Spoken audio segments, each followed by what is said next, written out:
20 motorista ang tinitikitan ng MMDA dahil sa iligal na pagparada sa kalsada sa Caloocan. May plano ang MMDA para masolusyonan ang problema. Nasa frontline ng balitang yan, si Hannibal Talete. May nagreklamo. Yes. Sino po kayang reklamo? Hindi po namin pwede sabihin. That's data privacy po yan. Kinuwestiyon ng isang residente ang clearing operation ng MMDA sa kanilang barangay sa Caloocan. Nakausli sa kalsada ang sasakyan nila, kaya sinita. Andiyan din po ang local traffic nyo. Sa huli, wala rin siyang nagawa ng tiketan ng MMDA. Ngayon lang dumating, ngayon lang ipapatupad niyo yung 5 minutes. Okay lang yun, wala nang problema kung walang reason. Merong reason. Kaya nga po sila, kami naman po sumusunod. Yung ang layo, Marikina mo kang papupuntahin.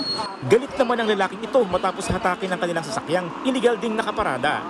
Malayo raw ang Marikina para tubusin ang sasakyan.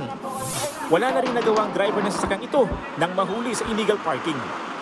Lagpas 5 minutes na raw Hindi ko kasi alam sa pamangking ko to Isinagawa ng MMDA ang operasyon dahil sa mga sumbong na ginagawang paradahan ang mga bangketa sa ilang kalye sa Caloocan.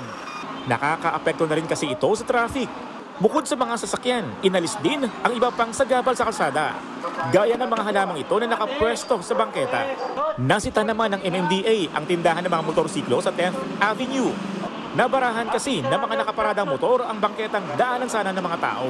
Sumatotal, nasa higit 20 motorista ang tiniketan ng MMDA dahil sa iligal na pagparada. Dinala na sa impounding area sa Marikina ang mga hinatak na sasakyan. May plano naman ng MMDA para mabawasan ang problema sa traffic sa lugar. Sa mga tinitingnan po natin, nagiging problema is the lack of parking spaces.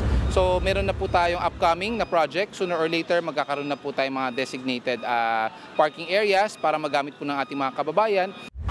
Nagbabalita mula sa frontline, Hannibal Talete, News 5. Mga kapatid, Lucy Cruz Valdez po, maging maalam at may pakialam sa mga napapanahong balita sa bansa.